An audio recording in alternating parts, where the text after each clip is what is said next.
नमस्कार दोस्तों, ज्ञानधारा क्लासेस में आप सभी का स्वागत है। आई होप कि आप अच्छे होंगे और अच्छे से आप अपने एग्ज़ाम की तैयारी कर रहे होंगे। इसी क्रम में मैंने हिंदी एवं शिक्षण अभिरुचि से संबंधित एक सीरीज़ चलाई हुई है। मैं एक चैप्टर शिक्षण अभिरुचि से और एक हिंदी से कराती हूँ। हिंदी में हमने वर्णमाला और शब्द रचना में आपके तत्सम तद्भव, विकारी शब्द, अभिकारी शब्द, काल, पुरुष, वचन सब कुछ आपको करा लिया है और उससे संबंधित टेस्ट पेपर भी आपको करा लिया है। जिन्होंने वो वीडियो नहीं देखी है, पहले उस वीडियो को देख लें और तभी आगे बढ़ें, तभी आपकी समझ में अच्छे से आएगा।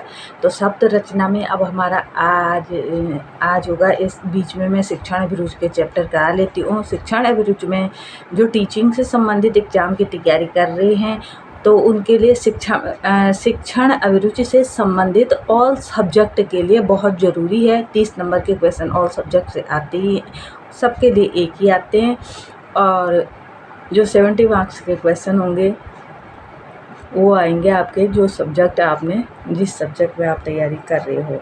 तो हिंदी वालों के लिए हिंदी है और शिक्षण अभिरुचि सभी के लिए कंपलसरी है। तो शिक्षण अभिरुचि का मैंने पॉवलोव का, थार्नडाइक का सिद्धांत, स्किनर का सिद्धांत तक आपको करा लिया है। आज हम हिंदी में करेंगे हिंदी शब्द संपदा वाला चैप्टर चल रहा है तो उसी को कंप्लीट कराएंगे। हिंदी शब्द संपदा, हिंदी में शब्दों की रचना 4 प्रकार से हुई है। शब्द कैसे बने हैं पहले तो मैंने आपको बता दिया है। शब्द रचना में जो बताया था आपको इससे पहले, संज्ञा, विकारी, अविकारी सारे जो बताए थे, तो आज इसको बताएंगे। पहला है संधि मूलक शब्द, समास मूलक शब्द, उपसर्ग मूलक शब्द और प्रत्यय मूलक शब्द। संधि मूलक शब्द होते हैं, समास मूलक होते हैं, उपसर्ग मूलक और प्रत्यय मूलक।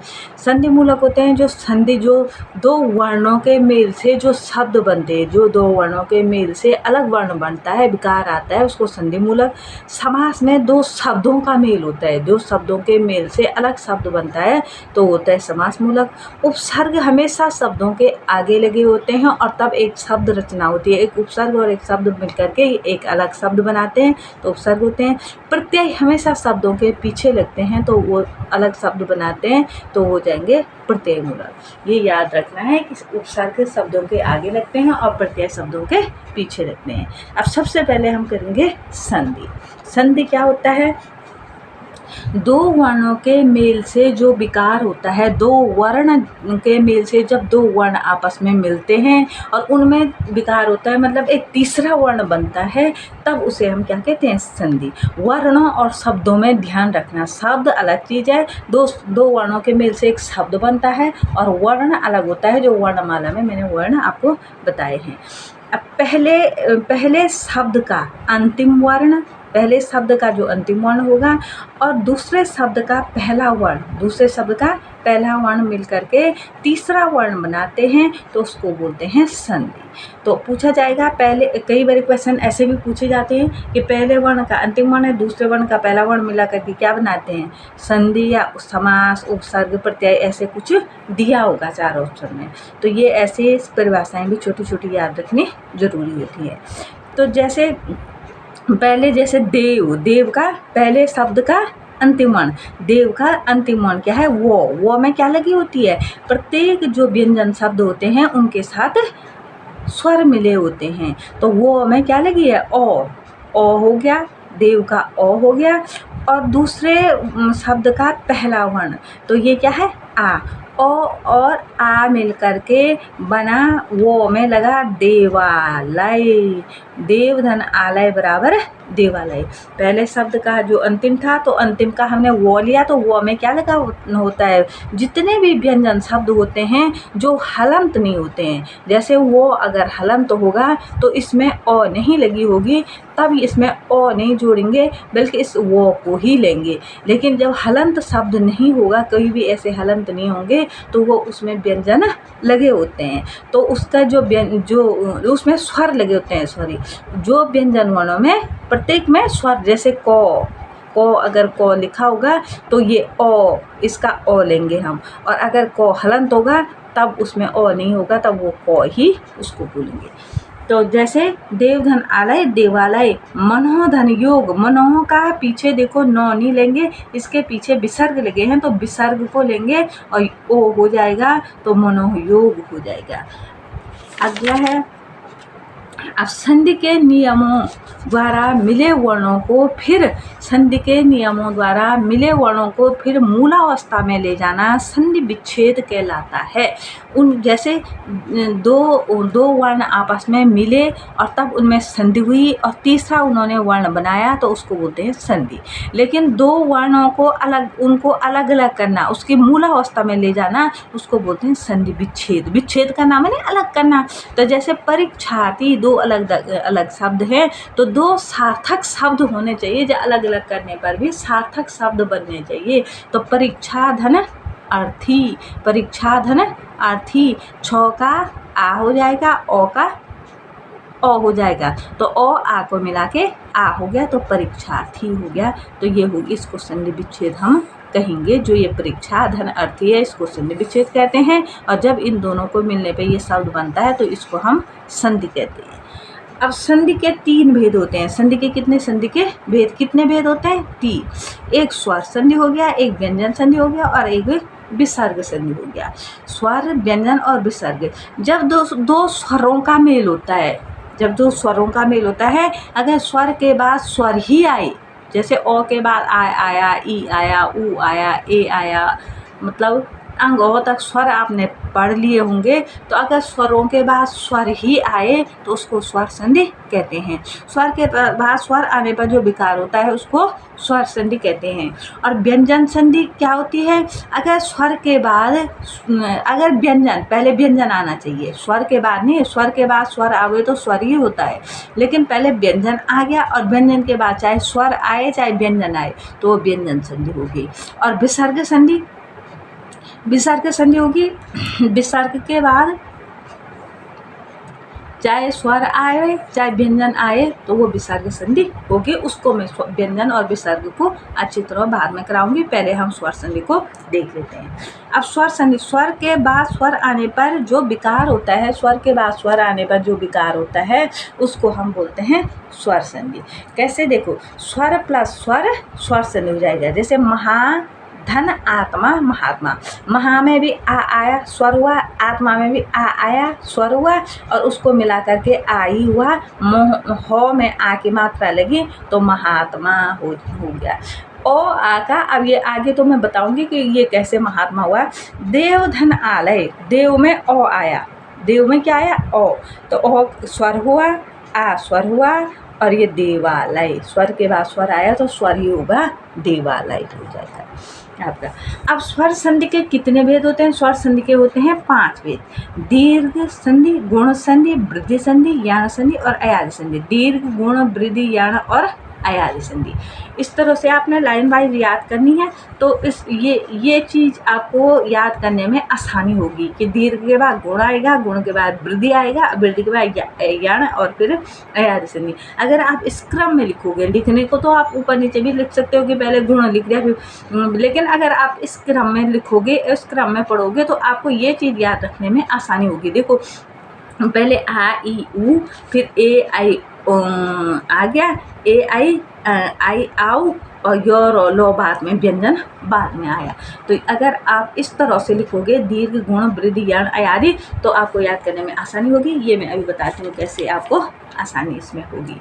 अब देखो, दीर्घ स्वर संधि, दीर्घ स्वर संधि का मतलब होता है अपने सवर्णी स्वर का दीर्घ हो जाना, बड़ा, दीर्घ माने बड़ा हो जाना। तो जो भी स्वर आएगा उसके साथ का, जैसे साथ ओ आ दोनों एक जैसे है ना, ई दोनों एक जैसे हैं, ऊ दोनों एक जैसे हैं। तो ये जो सवर्णी स्वर होता है, सौ माने अपने जैसा वर्ण, सवर्णी, सौ माने अपने जैसा, वर्णी माने वर्ण, अपने जो सवर्णी स्वर का होना तो उसका दीर्घ हो जाता है। दीर्घ माने बड़ा हो जाता है। अपना सवर्णी स्वर आएगा तो उसका दीर्घ उसका बड़ा हो जाएगा। कैसे? इसमें यहीं तक ऊ तक चलता ही है। अब ए आई और ओ औ को मत लेना कि ए आई और ओ औ भी तो सवर्णी स्वर हो गए, तो वो नहीं, यहाँ तक ओ आ ई ऊ तक बस। तो ओ का आ, ई का ई, ऊ का ऊ हो जाएगा। अब गुण में देखो, ए और ए आई हम बोलते हैं ना, ए आई, तो ए और ओ आओ, तो ये ओ हो जाएगा, ए और ओ। अब इनकी मात्रा हो जाएगी आपकी, इसकी एक मात्रा होती है और इसकी ऐसे और एक डंडी होती है, ए की मात्रा ये और ओ की मात्रा ये। अगर गुण संधि हो जाएगा, अगर इसके समान अब आगे जिन शब्दों के बीच में कहीं पर भी कोई शब्द दिया होगा और इसमें कौन सी संधि है तो आप कंफ्यूज न हो, तो आपको याद रखना है कि जहाँ पे ए मतलब एक मात्रा वाले, ऐसे एक मात्रा वाले ए का उच्चारण जहाँ पे हो जाएगा और ओ की मात्रा का जहाँ पे ऐसे मात्रा वाले शब्द होंगे, और अर जहाँ पे उच्चारण, जैसे महर्षि, सप्तर्षि, राजर्षि, अर जहाँ पे उच्चारण होगा तो वहाँ पे गुण संधि हो जाएगी। नेक्स्ट है वृद्धि संधि। आई और आओ, आई और आओ जहाँ पे आ जाएगा, जहाँ पे ये मात्रा वाले शब्द बीच में ये ऐसी मात्राएं लिखी होंगी, आई और आओ का वहाँ पे वृद्धि संधि हो जाएगी। अब एचो या याओ के स्थान पे यण संधि, यो, रो, लो और वो, जहाँ पे शब्दों के बीच में यो, रो, लो, वो आवे तो वो शब्द हो जाएंगे यण संधि के, वो शब्द हो जाएंगे यण संधि के। अब कैसे वो मैं आपको आगे बताऊंगी। और अयाद संधि, आई, आय, औ, आओ, आवे, जहाँ पे भी शब्दों के बीच में जैसे पवन, पावन ऐसे शब्द आ जाए तो वो हो जाएगा अयाद संधि। अब एक एक करके मैं संधि आपको बताऊंगी कैसे। अब दीर्घ संधि सबसे पहले हो जाएगा हमारा दीर्घ संधि। कैसे हुआ, ओ ई ऊ के बाद ओ ई ऊ आवे तो आ ई ऊ हो जाता है। कैसे हो जाता है, और अगर आप बोलोगे कि ओ ई ऊ के बाद आ ई ऊ आवे तब क्या होगा, तब भी आ ई ऊ ही होगा। अपने सवर्णी वर्ण का दीर्घ हो जाना, अपने साथ का जो वर्ण है उसका दीर्घ माने बड़ा हो जाता है, उसका दीर्घ हो जाता है, तब चाहे आगे पीछे अपने साथ का कोई भी वर्ण आए। ओ धन ओ भी आए तो आ ही हो गया, ओ प्लस आ आवे तब भी आ होगा, आ प्लस आ आवे तब भी आ ही होगा, आ प्लस ओ आवे तब भी आ ही होगा। अपने सवर्णी स्वर का दीर्घ माने बड़ा हो जाएगा। ई छोटी ई आएगा तो अब भी बड़ी ई ही हो जाएगा। छोटी ई प्लस बड़ी ई आए तब भी बड़ी ई होगा। बड़ी ई आए तब भी बड़ी ई हो जाएगा। तो अपने सवर्णी स्वर का क्या हो जाना, दीर्घ हो जाना, बड़ा हो जाना। किस प्रकार से सवर्णी स्वर आने पर दीर्घ हो जाता है, ओ ई ऊ प्लस ओ ई ऊ आ ई ऊ हो जाएगा। आ बड़ा, ई बड़ी, ऊ बड़ा हो जाएगा। कैसे, ओ धन ओ प्लस ओ बराबर आ। जैसे धर्म में मैंने अभी आपको बताया, हर व्यंजन के साथ स्वर जुड़ा होता है, हर व्यंजन के साथ स्वर जुड़ा होता है। और स्वर व्यंजन मैंने आपको वर्णमाला में करा दिए हैं, जिन्होंने वो नहीं देखा है, अगर समझ में नहीं आ रहा है तो पहले वर्णमाला वाला चैप्टर देख लें। तो ओ प्लस ओ आ, ओ इसमें ओ लगा होता है मुंह में तो इसका ओ हो जाएगा, और ओ धर्म, और इस मुंह में जो ओ लगा है वो, और ये ओ प्लस ओ का आ, मुंह में अब आ की मात्रा आ गई। धर्मार्थ, आ का उच्चारण आ रहा ना, धर्मार्थ हो जाएगा। ओ प्लस ओ आ, देखो ओ धन ओ आ हो जाएगा, मुंह में ये आ की मात्रा लगी हुई है तो धर्मार्थ हो जाएगा। ओ प्लस आ भी आ ही होगा, ओ प्लस ओ भी आ हो गया, ओ प्लस आ आया तो आ ही होगा। कैसे, नव, वो में क्या है, वो व्यंजन है तो व्यंजन के साथ तो ओ होगा, वो में क्या है, ओ है, तो ओ प्लस आ तो क्या हो जाएगा, वो में आ की मात्रा लगे तो नवागत हो जाएगा। ये थोड़ी नहीं कि बीच में आ आएगा, मात्रा आएंगी, स्वरों की स्वर भी आ सकते हैं और उनकी मात्रा ही आएंगी। तो वो में आ की मात्रा लगी तो नवागत हो जाएगा। आ प्लस ओ बराबर भी आई हो जाएगा। कैसे? परीक्षा, अक्षा में आ की मात्रा प्लस ओ हो गया तो परीक्षार्थी। आ प्लस आ भी आई होगा, महा आ की मात्रा हो गई ना, आ प्लस आ बराबर महात्मा। कहने का मतलब ये है कि इन जो ये छोटे हैं ओ ई उ, कई बारी लोग ऐसे बोलते हैं छोटा ओ छोटी ई छोटा ऊ। अब आजकल मैंने ये भी सुना है कि कई स्कूलों में इस तरह भी पढ़ाते हैं छोटी कक्षाओं में, छोटा ई। वैसे बोलते होता नहीं है, हिंदी में अगर पढ़ाया जाए तो इसको छोटा ई छोटू ऊ नहीं बोलते हैं, इसको ओ ई ऊ आ ई ऊ ऐसे नहीं बोलते हैं। ओ आ ई ऊ, छोटे को ई उ बोलते हैं और बड़े को ऊ ई, इस तरह से उच्चारण होता है। लेकिन स्कूलों में ऐसे पढ़ाते हैं छोटा बड़ा, तो चलो उसी हिसाब से। तो ओ ई ऊ प्लस ओ ई ऊ होगा तब भी आ ई होगा। ओ के बाद चाहे आ आए, ओ के बाद अगर ओ आता है तब भी आ, ओ के बाद आ आता है तब भी आ, ओ के बाद बड़ा आ के बाद आ आया तब भी आ, और आ के बाद ओ आया तब भी आई होगा। तो कहने का मतलब है अपने सवर्णी स्वर का दीर्घ हो जाना। अब देखो ई और ई, छोटी ई बड़ी ई, छोटी ई बड़ी ई ही होगा। कैसे? छोटी ई की मात्रा होती है ये अति धन ई हुआ, छोटी ई हुई तो बड़ी ई ही होगा। अति हुआ, बड़ी की मात्रा लगेगी। छोटी ई और बड़ी ई तो बड़ी ई ही होगा। गिरी री और बड़ी ई गिरीस, ये री में देखो गिरीस, रो में हमने बड़ी की मात्रा लगा दी तो गिरीस हो जाएगा, बड़ी ई हो जाएगा। अगर ई बड़ी ई मतलब ई का भी ई ही होगा। रजनी बड़ी की मात्रा हो गई और ये ई बड़ी ई हो गई तो रजनी से ये देखो बड़ी ई ही हो जाएगा। ऊ भान धन उदय भानुदय, बड़ा ऊ ही होगा चाहे ऊ आगे को पीछे। कहने का मतलब है कि कोई भी आगे पीछे हो, ऊ अगर जो भी आगे पीछे आए, ई चाहे जो भी आगे पीछे आए, लेकिन वो बड़ा वाला ही माना जाएगा, आ ही माना जाएगा। बड़ी ई और बड़ा ऊ की ही मात्रा होगी। ऊ का लघु धन ऊर्म लघूर्म, भू धन ऊष्मा भूष्मा भूष्मा। ऊ हुई ना बड़ी ऊ और बड़ी ऊ तो बड़ी ऊ ही होगी, भूष्मा। दीर्घ संधि का मतलब है अपने सवर्णी स्वर का दीर्घ हो जाना। अपने सवर्णी ओ ई ऊ, ओ प्लस ओ ई ऊ, आ ई ऊ प्लस आ ई ऊ, चाहे जो भी अपने सवर्णी स्वर आगे पीछे जो मर्जी आए, अपने समान जैसा स्वर आए तो उसका बड़ा ही होगा। तो इसका मतलब सवर्णी स्वर का दीर्घ यानी बड़ा हो जाता है। तो आप इसका स्क्रीनशॉट भी ले सकते हो या तो आप इसको नोट कर लें, इस प्रकार से नोट कर लें।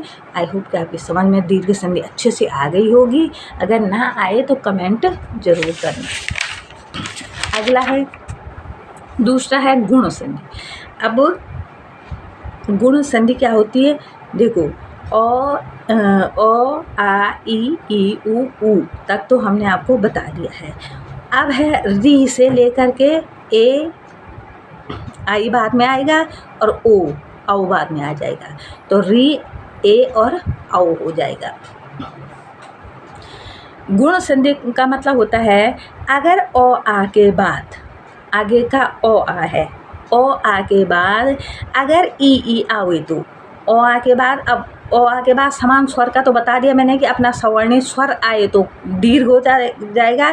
लेकिन सवर्णी, अब यहाँ पे समान स्वर नहीं है, ओ आ के बाद समान नहीं है, ई कोई भी ई आए, चाहे पहले ओ आए चाहे आ आए, कोई भी आए, दोनों में से कोई भी ई आए आगे, चाहे ये ई आए चाहे ये ई आए, तो उसका ए हो जाएगा। ऐसी एक मात्रा होती है ए की, तो उसकी एक मात्रा यही ए हो जाएगी। ये ए बोलते हैं और दो मात्रा वाले को आई बोलते हैं, ए और आई। जैसे नरेंद्र, आई का मतलब होता है एक, उसका उच्चारण ऐसे होता है। तो ओ आ प्लस ई का हो जाएगा ए, या ऐसी एक मात्रा। ओ आ के बाद अगर ऊ आवे, ओ आ के बाद ई आवे तो ए, ओ आ के बाद ऊ आवे तो ओ हो जाएगा, या ऐसा ओ की मात्रा आ जाएगी। और ओ आ के बाद री कहीं पर आए, री कहीं पर आए तो उसका अर उच्चारण हो जाएगा। अर और रो में अंतर है। यो रो लो वो तो यण संधि में आता है। और अर जैसे महर्षि, महर्षि, राजर्षि, अर हो रहा ना, तो वो अर री की मात्रा होती है। जैसे महर्षि मुंह से उच्चारण करके बोलना है तो आपको पता चल जाएगा कि रो आ रहा है कि अर आ रहा है। तो महर, महर अर आ रहा है ना। राजर, सप्तर्षि, तो ये हो जाएगा अर। तो ये ओ आ के बाद री आई तो ये हो जाएगा अर, तो वहाँ गुण संधि हो जाएगा। ओ आ के बाद ई आवे तो उसका ए हो जाता है। ओ आ के बाद ऊ आवे तो उसका ओ हो जाता है। और ओ आ के बाद री आवे तो उसका अर हो जाता है। जैसे महर्षि है तो वहाँ जहाँ ऐसे आ जाए, या तो आपने ऐसे याद रखना है, या तो कोई शब्द दिया होगा और उसके बीच में ए की मात्रा, ओ की मात्रा या अर उच्चारण वाला शब्द आवे तो वहाँ गुण संधि हो जाएगा। एक शब्द दिया होता है और उसमें लिखा होता है इसमें कौन सी संधि है। अब या तो आप उसको तोड़ करके देखो तो आपको पता चल जाएगा ये गुण संधि है, या फिर आप इसको याद रखो तो तब भी आपको पता चल जाएगा ये गुण संधि है। कैसे?